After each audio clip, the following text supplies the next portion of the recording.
What's up, guys? Jeff and Jeremy back again on the 5-Minute Fatherhood Podcast. Today is something that I hope will be deeply practical and also give you something to think about, and that is creatively or just straight to the point, however you want to do it.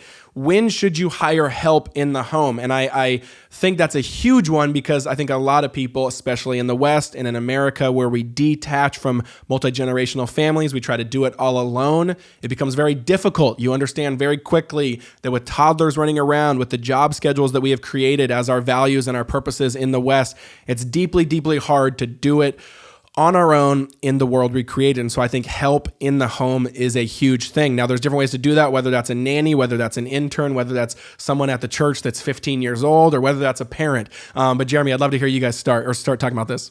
Yeah, very deep topic. We're not going to get too deep in this quick podcast, but it's really important to, I think, as the dad, take very seriously that your job to resource your wife. And it's interesting, you see the Proverbs 31 woman, there's a real contrast between her and I think what a lot of sort of traditional Christians think about with a wife, which oftentimes we can have this sort of 1950s idea of a woman who just can do everything all by herself, the hyper-individualistic woman at home, and that is what a lot of Christian communities sort of lift up as the biblical woman.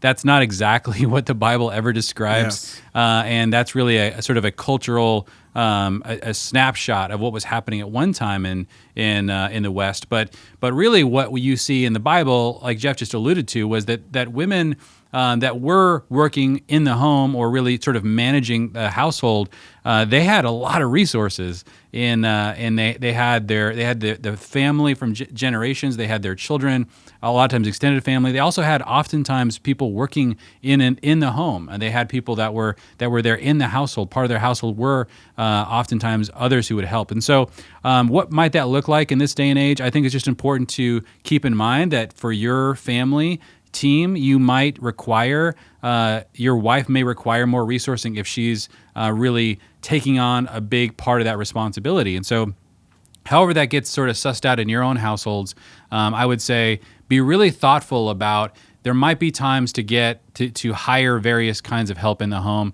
In our family, we've certainly had lots of different iterations of this. We'd like to have one room in our house that was available for someone who is living with our family. Oftentimes somebody we'd be discipling, somebody who would be assigned something like 20 hours of work a week that would work with April or with the family, with the kids. Man, this was a massive game changer for us. And a lot of people just live very isolated.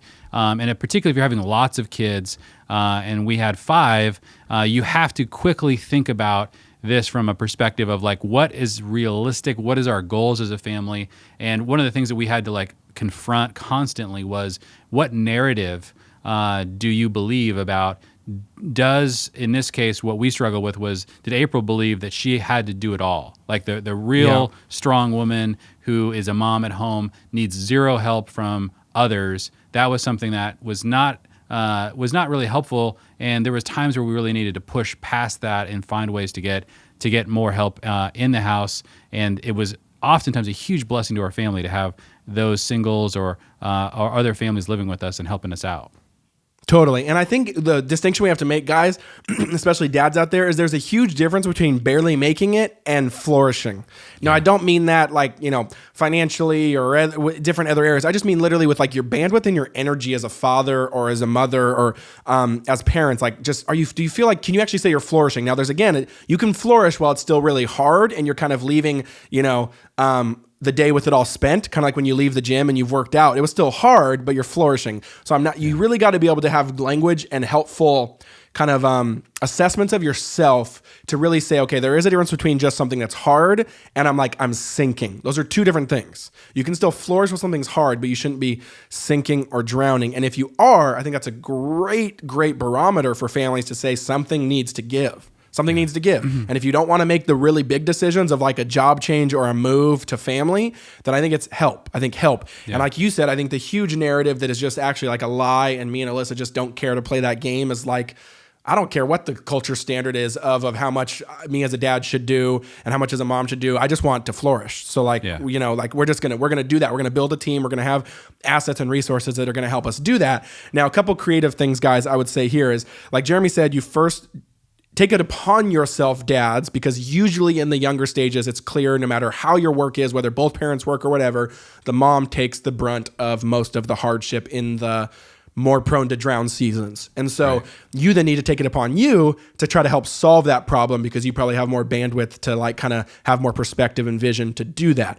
So then first thing is really easy. Ask your wife, like, hey, would you say we're flourishing in this season? Like in the last 6 months, would you say you feel like you can get the things done we need to get done? Because the household at the end of the day has a level at which it's a corporation. Like it needs to be well run. It needs to be taken care of. It needs to have a vision, etc. So can you say, you can just ask your wife, hey, do you need help? Where's the biggest breakdown? What's the one thing that if we took off your plate would feel like you would just make your day? What's the thing that's the biggest burden? Just ask all those questions and then go from there. And then the other thing I would say too is this does not have to take financial resource, right?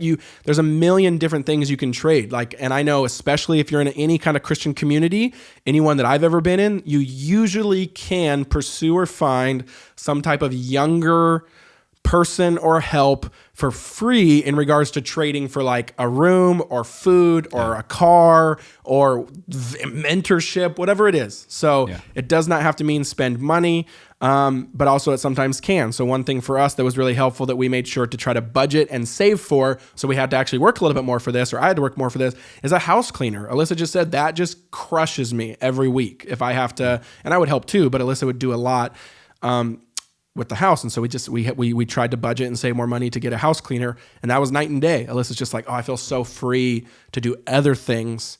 And so just like let everything be on the table with that conversation, ask all the questions, and then kind of go from there. But don't be afraid to have those conversations, and also feel that you have the freedom to kind of move pieces around on the table and on the chessboard to really help your family. Is there anything else you'd add or finish with there, Jeremy?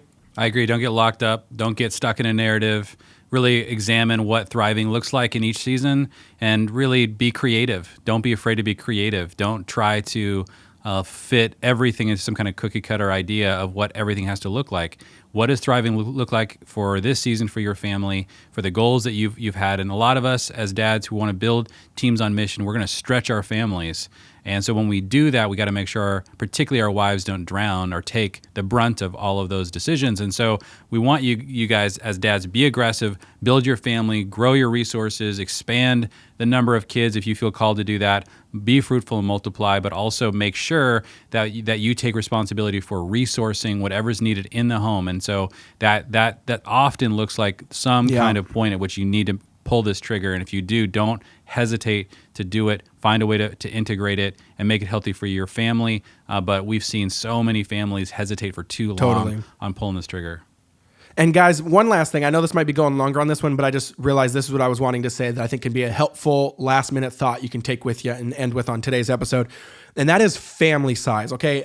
I don't think there's any right answer to family size in regards to, there's no scriptural thing that says have one, have five. They're all a blessing. They're all great. Do whatever you think the Lord wants for your team on mission. But one really helpful barometer in the family size discussion that has to do with this discussion of flourishing and thriving versus just surviving is ask yourself, as a dad, have I set up enough systems and resources and taken care of my wife enough and probed her hard enough to serve her enough where if we add just one more kid, could we actually do it, or would that kill us?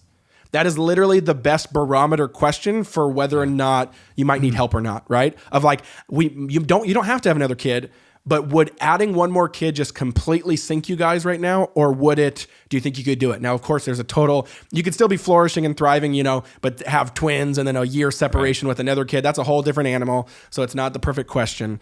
But I think that's a helpful question for me that I ask is, okay, is that we might not have lack any more. Of, is that lack of creativity really, is that lack of creativity really the thing that's stopping you? Exactly. Yeah. And so I think that's a really helpful kind of exercise that just gets the ball rolling on the conversation. So we love you guys. Enjoy the day.